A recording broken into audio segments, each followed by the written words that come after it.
This week's show with Hannah Crump of Juniper Forest Embroidery is sponsored by Sassy Jack Stitchery and the Embroiderers Guild of America. It looks like the dominoes have stopped falling and the building issues have come to an end. Kim is working feverishly to move inventory into the shop and get ready to open the doors. In the meantime, the Cosmo Thread Club is back in action. Existing members will begin receiving their regular shipments this month, and if you're not a member, go to sassyjackstitchery.com and sign up. The threads are beautiful and you'll love stitching with them. While you're at the site, sign up for the Sassy Jacks Customer Loyalty Club. Lots of benefits and more to come. Put Sassy Jacks at the top of your list for all of your needlework needs.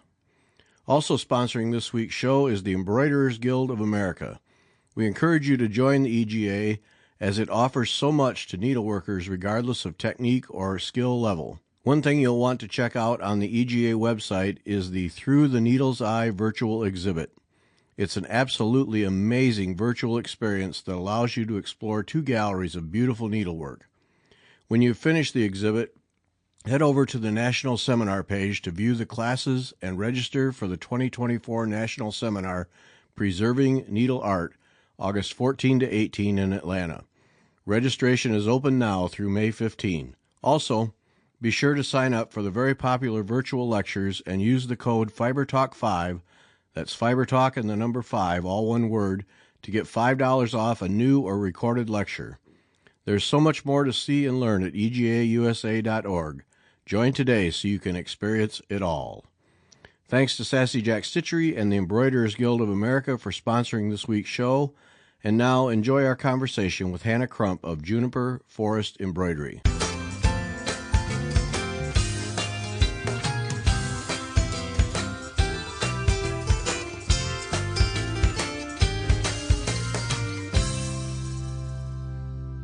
Welcome back. I'm Gary Parr. And I'm Beth Ellicott. And you're listening to Fiber Talk, the twice-weekly podcast for needlework artists. Our artist this week from Juniper Forest Embroidery, Hannah Crump. Hannah, welcome. Hello. Thank you for having me. Oh, thanks for doing this. We have a list here a mile long of things to talk with you about. This is going to be fun. Yeah. Yeah, good. I'm looking forward to it. All right. Now, Beth and I, well, actually all of us here at Fiber Talk, have done numerous shows about mental health, and we did a whole series with Avlia Folk Embroidery, where Krista West, the designer there, has several designs that are designed for meditative stitching. Yes, yeah, perfect.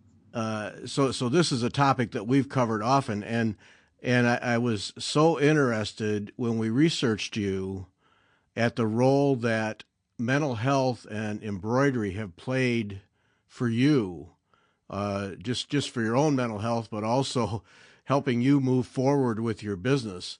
Did always just some anxiety and kind of just dealing with that your entire life?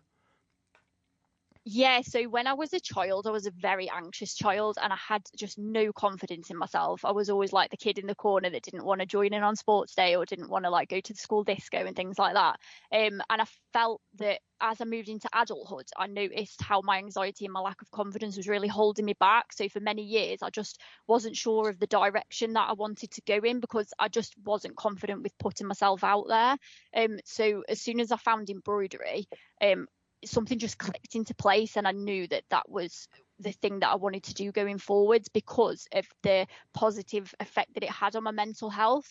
And then what the other main thing that's really helped me is engaging with nature and the natural world around me, which I try to tie into my designs as well, and sort of putting that message out there to people. Hopefully I sort of inspire other people that are struggling with anxiety and a lack of confidence, I hope. Yeah, well, it interested me on both those fronts because your connection with nature is so neat. And I think it's a Japanese thing, and I was going to look it up and then I forgot. But there's a word that they have for connecting with nature, and there are some basic practices. And I learned it when I was editing an architectural magazine. And the whole concept of windows that allow people to look out onto nature and stopping during your workday and just going outside and connecting with nature, that it just improves your mental health and your nervous system, and and just your overall approach. And it sounds like that has that effect for you.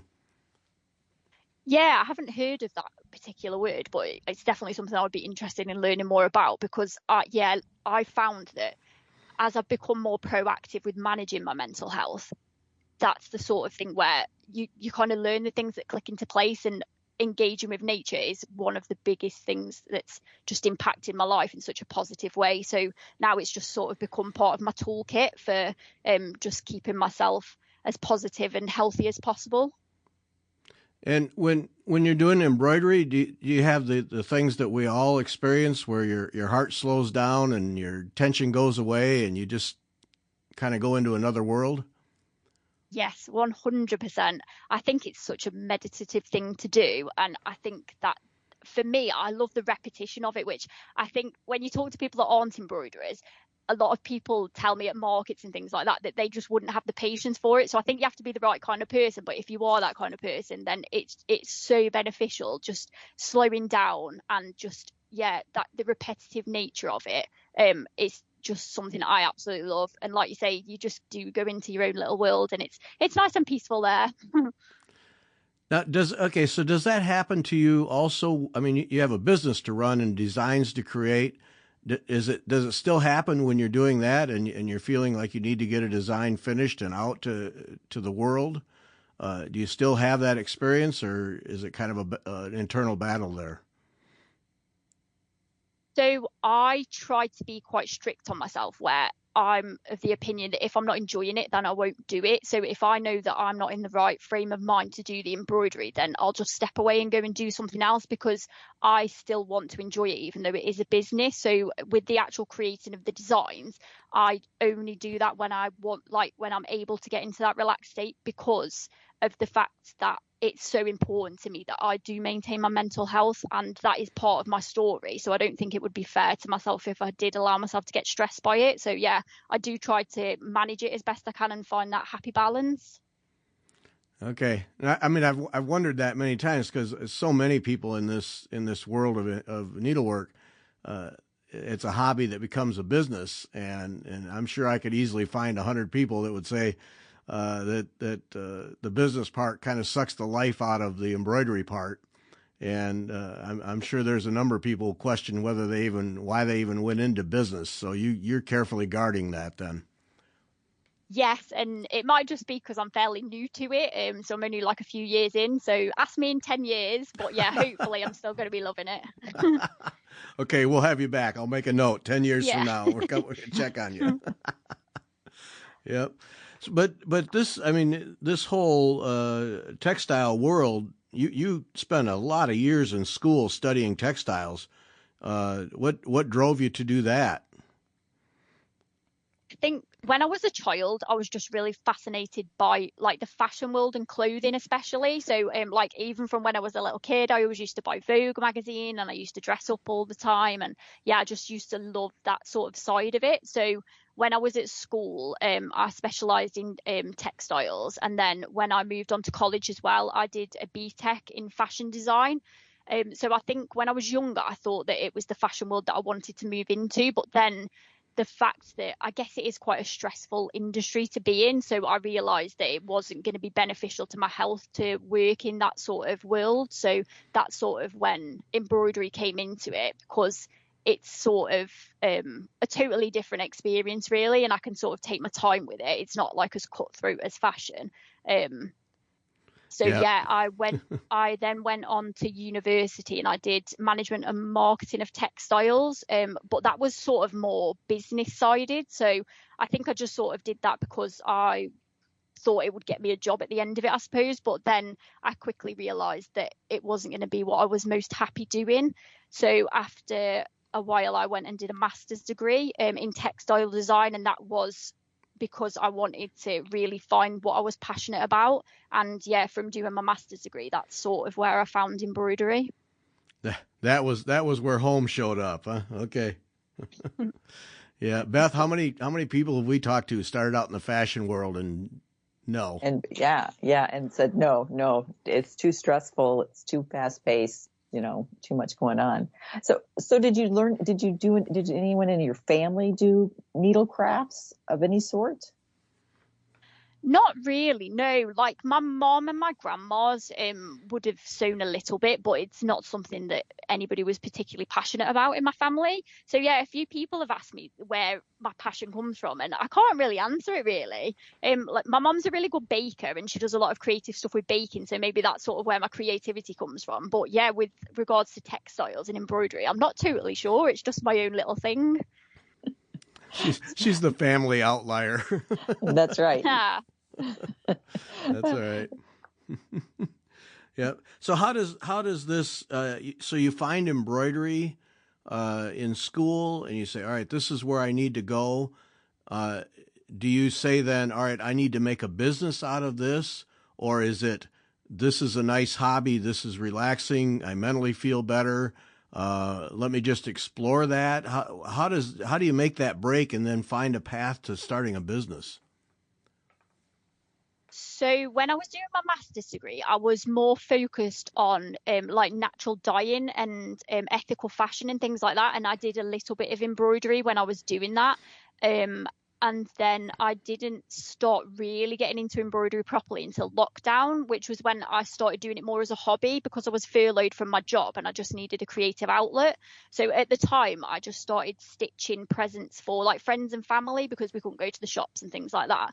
And I was getting quite positive feedback from them. So then I started posting on social media and I started getting more positive feedback. So then like just a little light bulb went off in my head and I was like, oh, maybe this could be something. And I think I've always really wanted to have a creative career, and at the time I didn't really have that sort of work. So yeah, as soon as I started getting the positive feedback about my pieces that I was creating, I just thought, yeah, I think this is it, so I'm really going to try and make this work. So yeah, I've just pushed myself ever since then. Well, and of course, I got to believe that your school work in marketing and management gives you a tool that a lot of people don't have, where you can sit down and say, all right, I'm going to make this a business, and you at least had a clue about how to go about it. Yeah, I guess it all plays a part, and you do learn as you go. There's a lot of mistakes, obviously, along the way. But yeah, I'm so grateful that I got the education that I did, and it's been a long and winding path. But yeah, I feel like I'm finally in the place that I'm supposed to be at, and I think that my education has played a massive role in that. So what made you move from just showing your designs to actually like making kits of them to sell? So I think I started by selling art prints of my original artworks, which were going okay, but they maybe weren't quite as popular as I was hoping they would be. So then I was sort of thinking, how can I diversify to sort of grow the business and maybe reach people that I wouldn't have otherwise reached with my art prints. So that's when I sort of started like creating more simplified versions that embroidery hobbyists could do themselves. And yeah, they've been really popular. They are definitely my most popular product now, the kits are. So yeah, it just sort of goes to show that a bit of trial and error and just seeing if things work, and if they don't, you can sort of grow your business that way. Right. Because when I first saw your work, that's what intrigued me. I said, oh, she's got pretty flowers. And I was like, wait, they're not just pretty flowers. They're heart shaped. It's an anatomical heart. It's a lung. And that was it was so intriguing, and your bright colors. What draws you to the color scheme? So I always just say that colours make me really happy. So I just want them to be my artwork because they bring me joy. And I hope that from like selling them in kits and prints and stuff, they just bring other people happiness, and that I can sort of attract my tribe and like the people that appreciate colour as much as I do. So yeah, I do try and make things as colourful as possible because I think in my world, just more is more when it comes to colour. Yeah, me too. You got to have a lot of color. It's like, who wants bland grays and off greens? I like it. I want it bright. I want reds and yellows and oranges and I just want a riot of color all the time. Right, all the time. All the colored pencils. Yes. All the Crayolas. Yep. No, I love the way in your designs, and I'm sure that's going to continue. At least indicate from your Goddess of Nature series that there's going to be more of those.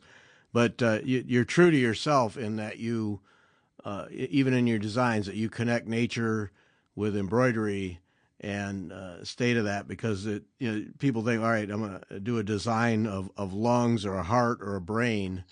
And yuck, how's that going to look? And then you use that as a base, and then just have these gorgeous floral arrangements, all different techniques. It's really and I'm with Beth. That color palette you use is just, it just lifts your eyes. Yeah. Thank you. Yeah, I think with the designs, obviously my message is how important nature is for our health. So I think that the pieces I create, I try to make them like a really good visual representation of the message that I am trying to get across. Yeah, well, it's very effective. Now, when you go to create those designs, say the lungs or the heart, what's the process you went through? Did you just go to an anatomy book and grab an illustration and start to see what you could do with it? So I usually decide whatever organ I want to do, and then I do a bit of online research looking at scientific diagrams. So when I found the shape that I sort of want to go for, I usually use my tablet for my design work. So I'll sort of create the outline that I want, and then it sort of depends what the design is going to be. So for the lungs, because I was interested in the quote about how forests are the lungs of the earth, so I wanted the design to include like flowers and leaves and plants that are native to UK woodland. So I had to do a lot of research into that, and then I sort of create all the outlines for the different flowers and things that I want to use, and then I start filling the shape with those, and it's a lot of trial and error until I get the design that I'm happy with. So it's quite good doing that sort of work on a tablet, because you can move shapes around and you can resize and things like that. So once I'm happy, I'll then print it off and then transfer the design onto the fabric. So all those flowers, then that's the real deal. Then those are all native UK. Walk out in the woods and there's one. Yes, they should be. So I actually work for a wildlife charity as well. So if I've got anything wrong, I think my managers would tell me off.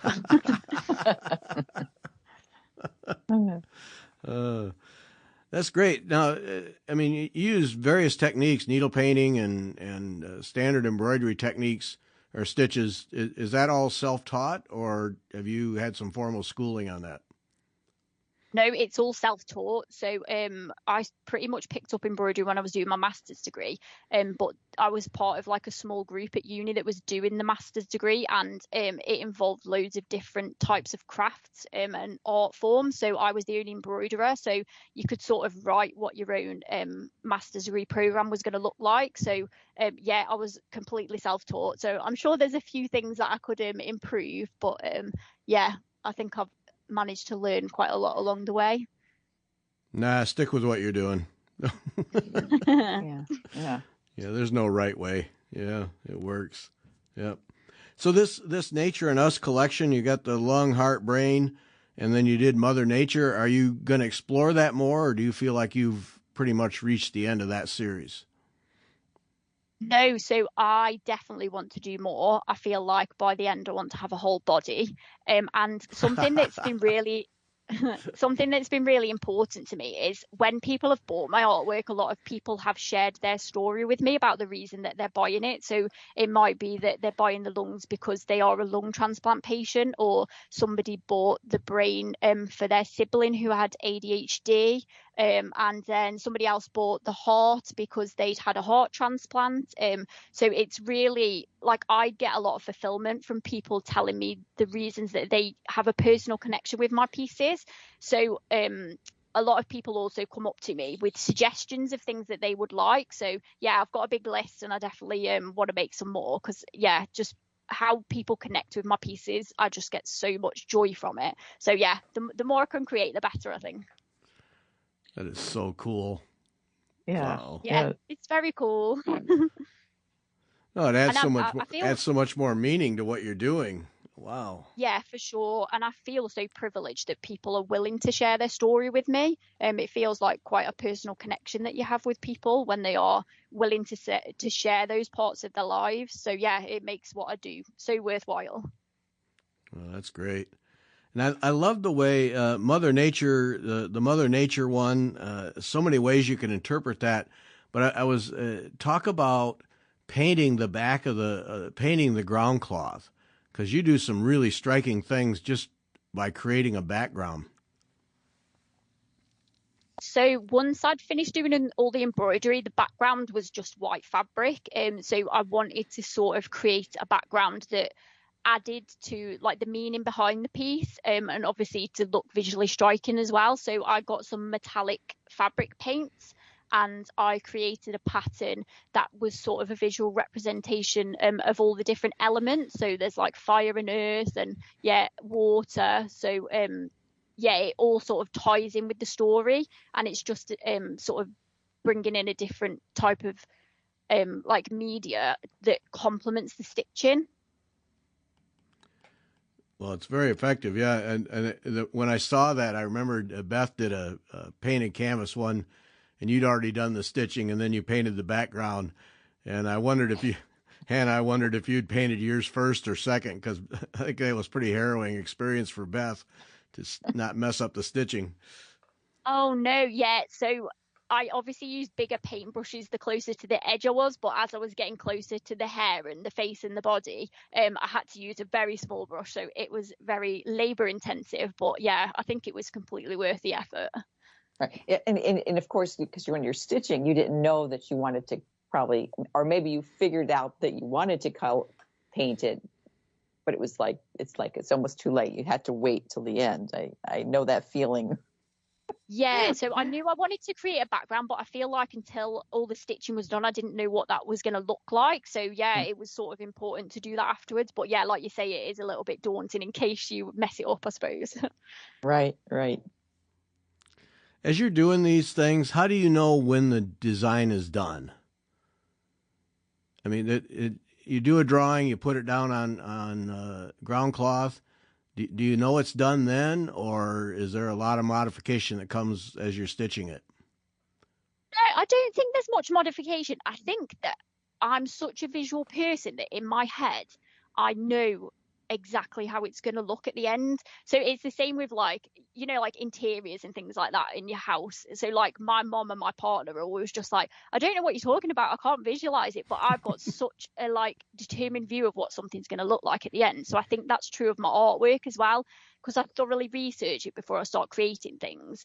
I just know exactly how I want it to look. So yeah, I just keep going until I know it's done. So I've had people in the past when I've been creating my portraits just saying like, it's perfect, don't do any more to it. And I'm like, no, there's definitely more to do.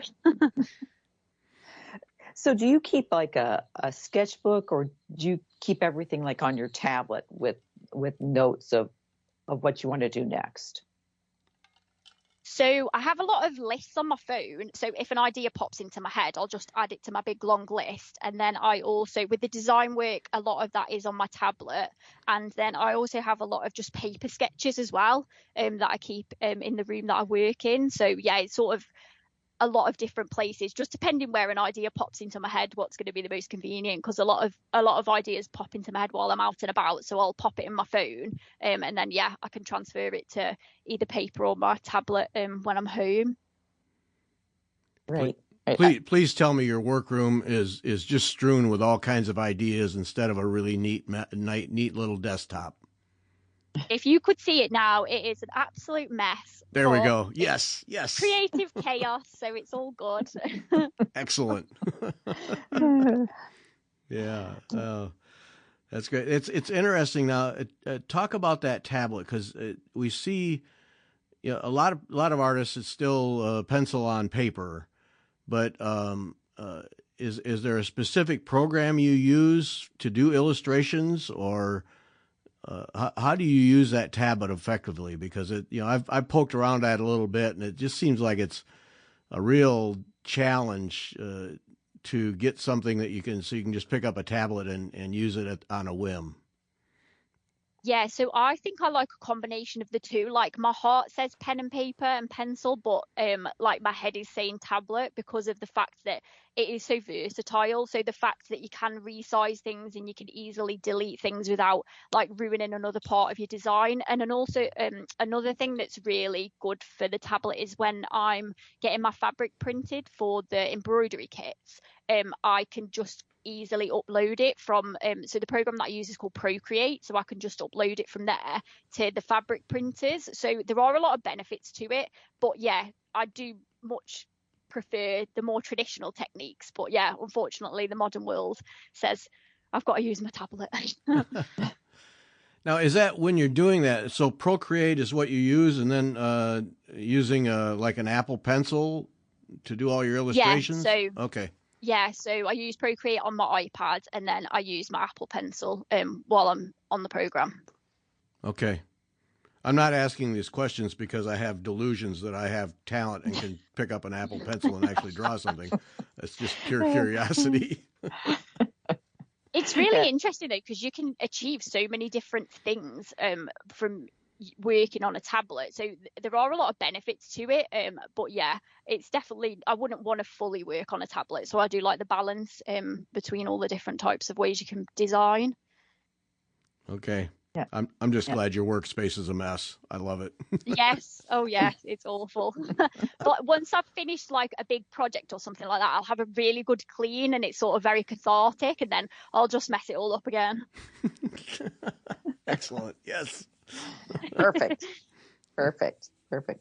Yeah. And with the tablet, I have a hard time. I know my kids are always like, well, you can draw on that tablet we bought for you, Mama. I'm like, no, I can't figure it out. I just can't. I don't know if my brain doesn't work that way, or I haven't played with it enough, but yeah. I find as well, because I'm not particularly keen on technology, and if I haven't used my tablet for a while, I'll go back to use it. I will have forgotten how to do this, that, and the other. So yeah, it's I think you either love it or you hate it, don't you? Technology. Yeah, I mean, I have the occasional idea for a needlework design, and I have for my paying job, I have the full Adobe Creative Suite. So I have Illustrator and Photoshop. I have the full deal of all that someone else pays for, and it just seems so daunting to sit down with a tablet and try and create with that. But it sounds like it's not too bad if you just, like everything else, dig in and figure it out. Yeah, that's the thing, and I think once you get used to it, you can start to enjoy it. Yeah, but you got to get over that hump. Yep. Right. Yeah, but it's worth doing it. So maybe you should give it a go. Yeah, I think maybe I should. All right, we got to get on to the Make It at Market show. So we got to talk about that. But let's first get on the table here what it is that your business offers. So do you offer everything you design as kits, or because you have these mushroom kits and other small ones? What all is it that you offer to people? So I create intricate artworks that I then get professionally photographed and turned into art prints. And then I was getting a lot of really positive feedback from the designs I was producing, but people started asking whether they were going to be available as kits. So once I've created like a larger artwork, I then create a much simplified version, and then I turn that into embroidery kits. So like hobbyists and people that enjoy embroidery can then buy the kits and create the design themselves, and they've been really, really popular. And then so part of me being on Make It a Market was me creating the little mini mushroom kit. So it was sort of a way of offering new products that maybe weren't quite as intricate as my original art pieces were. So yeah, the more simplified versions that are suitable for beginners, or if you don't have much time to embroider but you do enjoy the craft. So yeah, I'm just sort of trying to expand my product range. And yeah, it's all a bit of trial and error at the minute, but the mushroom kits have been selling like hotcakes. So hopefully I'm heading in the right direction. Yeah. Every time a designer mentions this, it stops me. Where you say I create a simplified version, and I appreciate the reason why. You have to be able to reach an audience, a greater audience that can approach and successfully complete your design. But my reaction to that is I don't want the simplified version. I want the full metal thing. Uh, what is it that you're simplifying? Are you just like taking elements out, or taking some detail out of elements so that it's more approachable for people? Yeah, so obviously the size is quite greatly reduced, but then also the amount of stitching. My original artworks take about 100 hours to stitch each, which a lot of people that are just hobbyists do not have the time or the patience for that. So where my original artworks have got like a full amount of stitching to fill in a shape, the kits will just be like a simple outline of that. And then where I've got like flowers and leaves overlapping each other, I'll take some of that out, so all the elements are just sort of sat on their own, so it's not too daunting for people. So yeah, I just try and make it as friendly as possible so people buy them, I guess. So yeah, I think if I told someone it was going to take 100 hours to create a kit, I don't think I'd get many sales. So yeah, it's just a way really that people can enjoy the embroidery and enjoy my designs, but in a way that's achievable, like with everybody's busy lives. Okay. I still want the full metal thing. Yep. Yes, I know. I do get people saying like, can't we just have the original? But yeah, I mean, I should offer it, but like maybe have a clear warning that this will take 100 hours. Well, it's not the time. It's the original. When you say overlapping leaves, yeah, give me that. Yeah. Yeah. I don't care about the time. Yeah.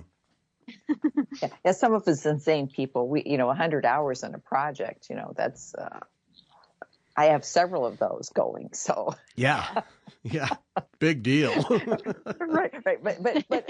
But you want to meet, you're trying to meet a wide audience. And I agree with you. Most people, they'll look at, we've talked about this before too. They'll look at work you've done and they'll say, oh, I'd like to buy that. And you're like, no, you don't have that kind of money for the amount of hours and the materials I put in here to buy this original piece, So yeah, I think it's quite sad really that a lot of like people just do not understand what goes into creating a large embroidery. I suppose because you can just buy like cheap embroidered clothing and things like that at just like budget high street places. Like people think that creating something that intricate just takes no time at all, and then when you put a high price tag on it, it seems shocking to people, and it's sad really, because it is a valid art form, and yeah, it's a shame that people don't understand the amount of work that goes into it. Right. They have no clue. No clue. And the materials, not just the time, it's much more expensive than they realize, And so, yeah. But you should consider giving some of your some of the crazy people like Gary and I the opportunity to do a test, a few test ones if you can. But I don't know, you probably have to do more than just a few on a run. So I understand. Yeah, if there's demand for it, I'm happy to provide it. Yeah, there's enough of us crazy folks who want the full deal. Yeah, there's enough of us. But no, it's just it's an interesting aspect of designing, and you're not the first one. I mean, it happens all the time, and most people don't realize it. It's an interesting aspect that if you want to have a successful business as a needlework designer, you have to go through that process, or you will not appeal to the greater audience. And it's that process that intrigues me of what do I simplify, what can't I simplify because it will it'll take away from the overall impact. And it's an interesting mental exercise, I think. Yeah, so something I found with the simplified versions of my artworks, they're in kits that are like 7-8 inch hoops, and when I've been selling them at markets, a lot of people have been like, oh no, that's too big, I don't have time to do that. So now I've recently introduced the mushroom kit that's a 4-inch hoop, so I feel like I'm making things even smaller and smaller and stripping back the details even more and more, but that is to appeal to lots of different people. So there are the crazy people that like to do the 100-hour kits, and then the people that are sort of the mid ground, and then the people that do want the much more basic one. So yeah, I think the more I'm learning about it, it is working out like who wants to buy what. Right. Yeah, well, I mean, it's just part of doing business. It's you got to do what sells. So, Yeah, yeah. definitely. Well, when Beth and I order, we'll make a note in the order form that we want the 100-hour version. So is now what you're doing more and more kits? Is it kind of an ongoing flow of things that you're developing? Is kits for people? I like to balance my time because I get most satisfaction out of doing the large artworks that I then turn into prints. That's just the thing that I just love doing the most. So I do like to balance my time. The kits are the best selling products that I sell. So yeah, it's just finding that balance of what's going to make me happy, but then also what's going to keep the business going. So yeah, it's all at the minute. It is just working out that balance really of how I can do it but still get enjoyment from it. Yeah, and you do the kind of needle art that really translates well to prints. I follow a young lady, Catherine Marchenko. She's Russian. I think she's in Paris these days, but she sells an awful lot of very high quality prints of her needlework, and but she also does, like you, does work that when converted to a print, you want to frame and hang on a wall, and yours is just like that. So these, I assume these prints are very high quality and heavy paper and all that. Yeah, so when I've created my artwork, obviously I want the prints to show the value that I put into my work. So it's been a lot of trial and error with finding both a photographer and a printer that I like to use. So once I've finished it, I travel up to Manchester and I found a photographer up there that creates the most amazing images. And then I've also found a really good quality printer in Leeds, which is a bit further up north from where I am, that when you get those prints, they look just not just as good, but like almost as good as the original artwork. So I think it's finding good quality photographers and printers, and they are expensive, but they are worth the money. So yeah, finding what's going to be a good fit for you, and then yeah, sticking to your guns. Yeah. Oh yeah, I'm sure you have to. Yeah, to keep the quality up there. Yeah. Well, I mean, it works. Just seeing just on your website, you can tell that those are prints worth owning. They're beautiful. Thank you. Yeah. Yeah, and I think I want to sell pieces that are a reflection of my values. So having that quality is something that's really important to me. And the prints that I use are 100% recycled card and eco inks and things like that, because obviously that ties into my passion for nature and things like that. So yeah, it's all just sort of ties into my brand values. All right, make it at market. Have to hear the story of this now. So tell people what Make It at Market is, how they can watch it, and then we got to hear the story about how you got involved in this. So Make It at Market is a series that's on in the UK, and it features crafters that are interested in turning their passion into a full-time business. So if you're lucky enough to be on the show, which I was, you get set various different challenges that sort of highlight your strengths and maybe areas where you could improve to build your business. And then you're paired up with a mentor that's already established in whatever industry your craft is. And you work with them over an 8-week period. And then you go back for the last part of filming where you sort of reveal how you've been getting on and how your business has grown. You get advice and background and so on and so forth, and then you have to go implement it and then come back. I wondered about that. All right.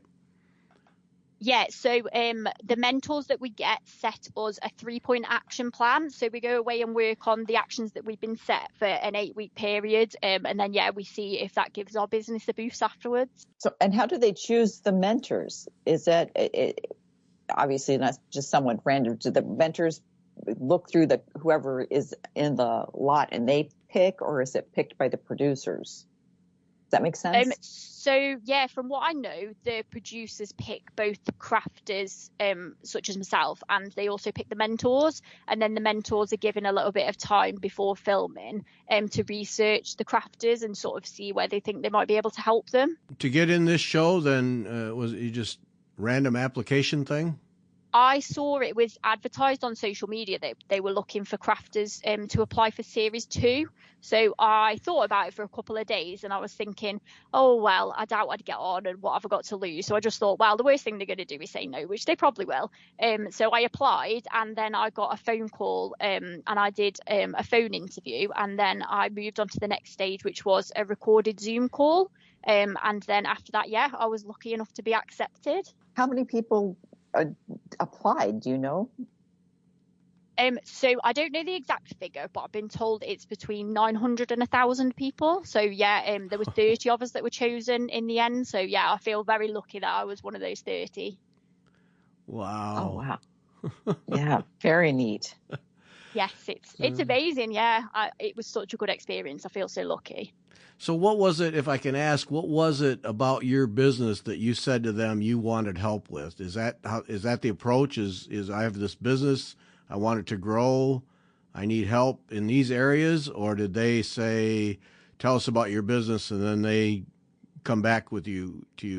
You sort of have to say the things that is going well for your business, then also the things that you think that you need help with. So I feel like for me, reaching a wider audience was something that I was struggling with, because it's quite hard to like grow on social media, I find these days, because nobody knows what the algorithm wants. And then also with my anxiety, and I was struggling with my confidence, it was hard for me to put myself out there in person. So yeah, I needed a bit of help how I could grow in a way that suited who I was as a person, and would still obviously I'd be able to look after my mental health still, but also grow the business. So yeah, how could I find that balance? Did this process help with your confidence? Do you feel like you're more willing or more able to put yourself out? Yeah, honestly, I can't explain how much my confidence has grown since I started doing this. Like just doing this podcast, I never would have done this before I was on Make It a Market. It's helped me so much.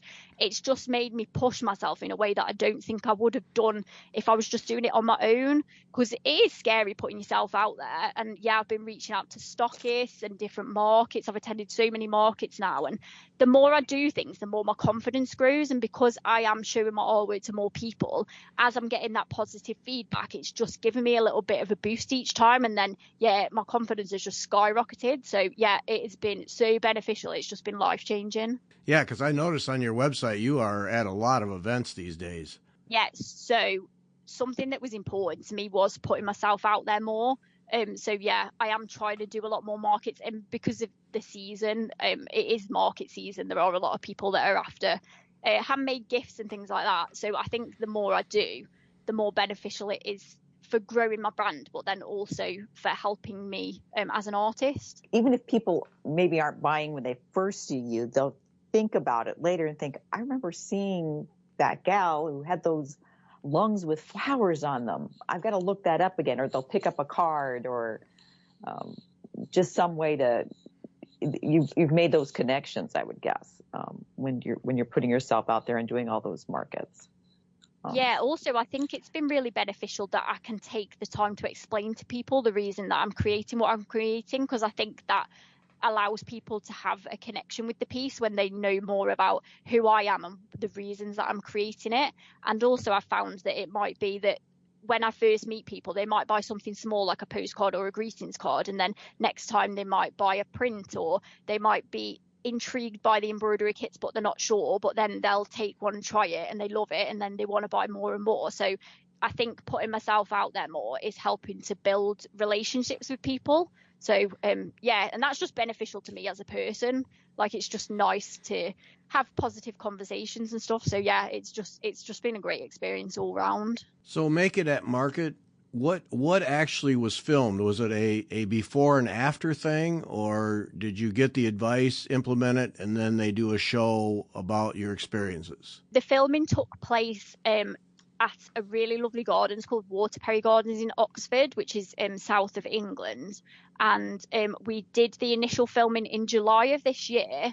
And yeah, we went down and we were set different challenges that sort of tested how robust our business was, I suppose. So there's a thing called a volume challenge, where you have to create something that you can produce quickly and at a cheaper price, that can kind of be like the bread and butter of your business. So for that, I created the embroidery kits, because they're obviously something I can design once and then sell multiple times.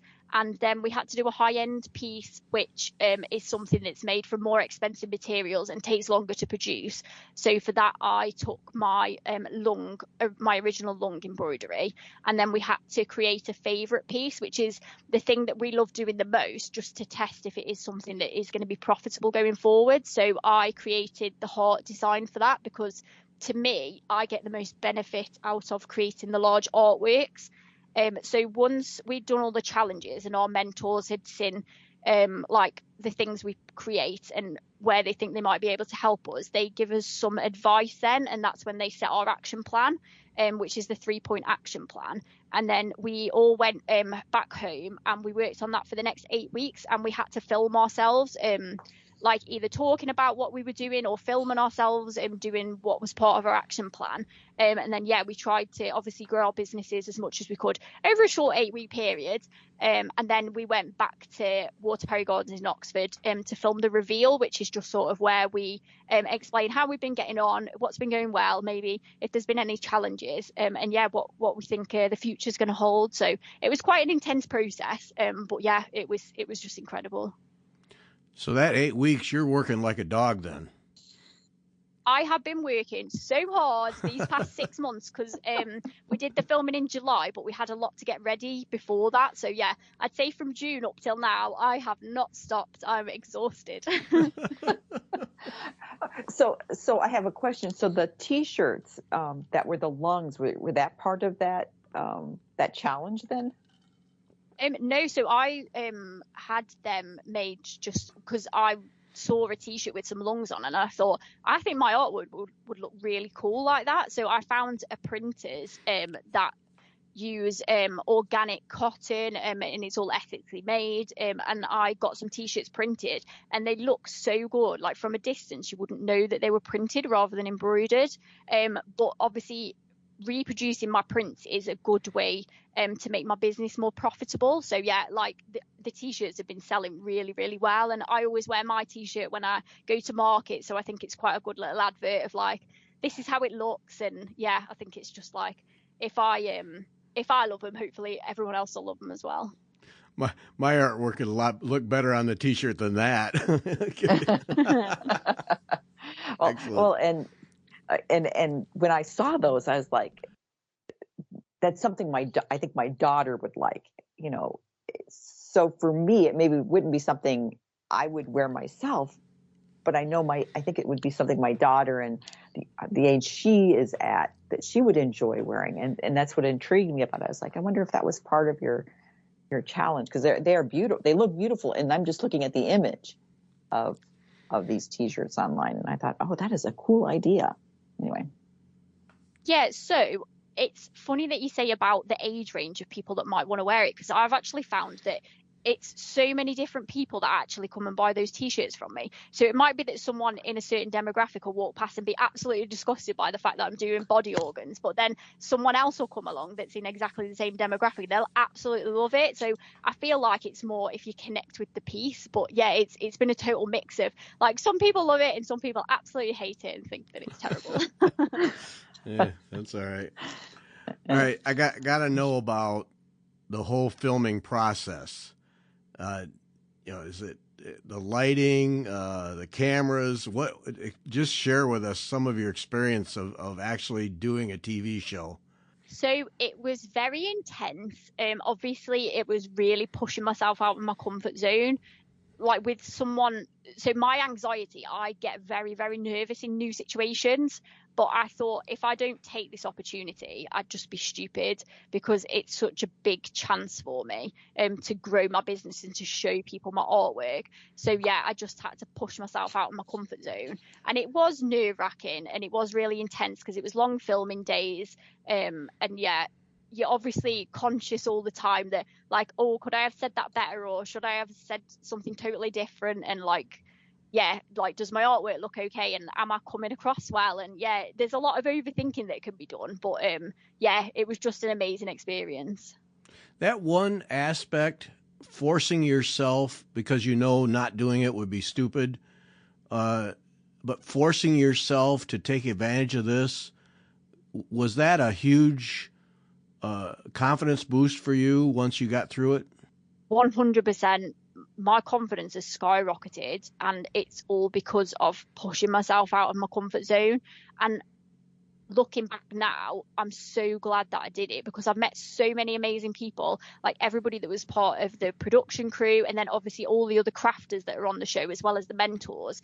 They are people that love craft, and yeah, there's so many different crafts, but we're all creative people, and we're all there to support one another. So yeah, it's sort of like we've grown this little friendship group. So if I hadn't have pushed myself in that way, I would have still been like isolated in my own little bubble. So yeah, the more creative people I meet, obviously the more beneficial that is to me, and it does grow my confidence more and more.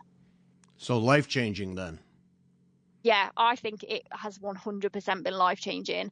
Just purely, well, obviously there's lots of other reasons, but the amount that my confidence has grown, it is pushing me to do these things that I would never have done before. So the more I push myself, the more I can grow my brand, and the more people that will know about me. So yeah, I wouldn't have been able to do that if I hadn't like grown my confidence because of the show. Okay, you're filming. It looks like you're in a greenhouse, not a studio. How does that all play out? So the filming took place at Waterperry Gardens. So the different crafts were filmed in different locations. So some people were filmed outside where they're permitting. We were originally going to film outside, but there was torrential rain on the first day of filming. So the embroiderers moved into the greenhouse, which was lovely for the first day. And then it was absolutely sweltering for the second day. So yeah, when they edited the show, luckily we didn't look too horrendous after we've been melting all day. Oh, that would be terrible. I can't even imagine doing a TV show in a greenhouse. Ugh. Oh, no. It was worth it, though. It was really worth it. Now, is this? Yeah, I haven't seen the show obviously because it's not available in the U.S. till in January. But is it a stage setup, a tabletop, all kinds of lights? Cameras, multiple cameras, and people directing you at where to look and what to do? That's got to be just confusing at some point. So each craft had their own like mini production team. So yeah, we had a couple of camera people with us, and they would just talk us through what particular thing that they wanted to film at that time. And yeah, they would do like long shots and close-up shots, and yeah, you sort of had to be aware of your position and like where your hands were, so you weren't covering like what they were trying to film. And yeah, there's a lot of, you have to think about a lot of different things that you wouldn't think about if you were just embroidering at home, for example. And in the meanwhile, you got to be able to convey what you're doing, your work. Oh boy. Yeah, it was tough, and nobody sees the show until it goes out, which is obviously when the nation sees the show. So that was a little bit nerve-wracking. Oh no, really? You don't? Oh, you don't get a preview of it? Any of it? No. So I just kept thinking like, oh, I hope they didn't show that bit, and I hope they didn't show that bit, because obviously you want to look as professional as possible and as competent as possible. But yeah, it's obviously quite a surreal situation. So you're not necessarily going to be as comfortable as you would if you were like crafting at home. So yeah, it was a little bit nerve-wracking. Last week was when it came out in the UK. So yeah, that day I was feeling very, very anxious. So you're happy with it? Oh, I'm so happy with it. Yeah, I think how they've shown my work is amazing, and yeah, I couldn't be more happy with how they've edited like my section of the show. So yeah, I'm absolutely thrilled. Oh, that's so cool. Do you know if it's pushed people to your website? Yeah, I have had so many new sales from since I've been on the show. I'm inundated with sales and a load of stuff is sold out. So yeah, it's absolutely amazing. So I'm frantically trying to get new stock in. And yeah, it's been brilliant. I've had so many more new followers on social media, and I've also just been getting loads of messages, just nice messages of people wanting to say that they hope I do well and they love my work because they connect with it in whatever way. And yeah, it's just been really validating, really, because like I know I like my work, but now it's nice to know that other people do as well. Yeah, what a pat on the back, what a confidence builder. That's awesome. Yeah, it is. It's really cool, and obviously, it all just adds to me growing my confidence as an artist. So yeah, it's all good.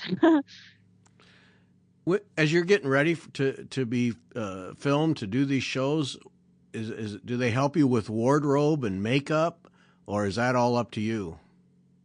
No, that's all up to us. We get a little bit of guidance about what's suitable to wear. But yeah, no, it's really just how we want to express ourselves, really. So that's quite good. But yeah, I probably could have done with makeup after being in a 40-degree greenhouse all day. I would think so, yeah. Yeah, to the U.S. people, that's 40 degrees Celsius. That's stinking hot. Oh, yeah, sorry, yeah.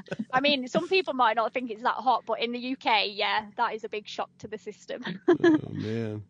So would you do TV again, or is that enough?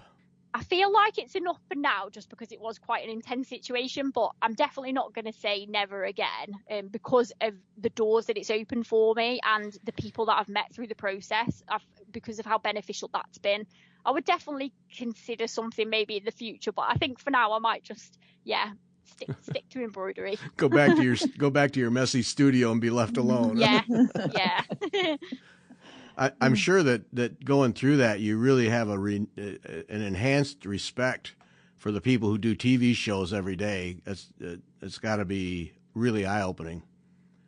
Yeah, it was really eye-opening. And you think it's like, obviously, because when you see things on the telly, they're edited so well and everything looks really gentle and stress-free. But then, yeah, behind the scenes, it is really eye-opening. And yeah, I definitely don't think I want a job in telly.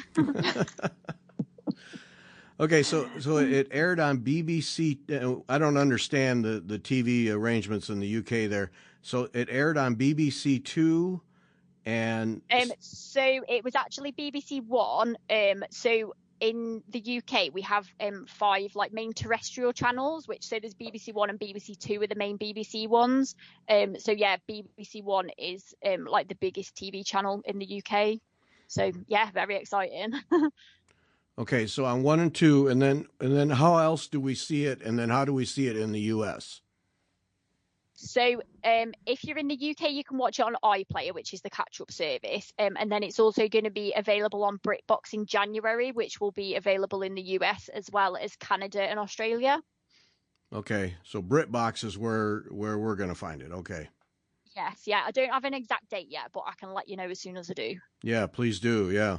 And so the episode we'll look for is the Juniper Forest Embroidery Hannah Crump episode somehow or other. Yeah, so my episode is Series 2, Episode 9. Okay. But all of the episodes are well worth watching because they're so interesting. Well, yeah, that's what's going through my mind right now. I want to see yours, but I want to see the others too. Yeah. Yeah, because there's so many different crafts. There's like wood turners and ceramics and blacksmiths and illustrators. Yeah, and it obviously shows how people create what they create. So if you don't have any idea about that sort of craft, you can learn so much. So yeah, they're honestly lovely episodes, and they're just really gentle viewing, and it's just. Basically, the show is like a celebration of craft, which is just like amazing, really, in my opinion. So, all right, we got to wrap up here. So you obviously your business activity has grown quite a bit since the show. But what do you have coming up? Do you have more kits coming up? What are your plans that people can look forward to? So at the minute, I would say I don't have anything concrete in mind about what I want to do going forward. At the minute, I'm just trying to keep on top of Christmas orders, and then I want to have a little bit of break over the Christmas period. And then I think when I come back in the new year, I'm going to be refreshed, and I can work out what new large art piece I want to do, and then also what new kits I want to release going forward. So yeah, I have got rough plans in my mind of what I want to do. But yeah, I think it's a watch this space sort of situation at the minute. Trying to catch up with all these orders. Yeah, I'm sure. And then a little breather over the Christmas. Yeah, definitely. But I'm so grateful that of all the orders that I've got, it's absolutely amazing. But yeah, I think having a little break just so I can catch my breath wouldn't be a bad idea. Yeah. We all need that. Well, Hannah, thanks so much. Wow, what a great story and great experience with Make It at Market. Oh boy, not everybody gets to do that. That's so cool. No, definitely not. I feel very, very privileged. And I while the process was going on, I just really wanted to enjoy it because of the fact that I probably won't experience anything like that again. And I am one of the lucky ones, really. So yeah, it is amazing. Yeah. Well, good for you. Well, thanks for taking time and telling us about your business and your career. It's most fascinating. Thank you. Yeah, thank you so much for inviting me. It's been really nice. All right. Thanks. Thank you. Thanks, everyone, for listening.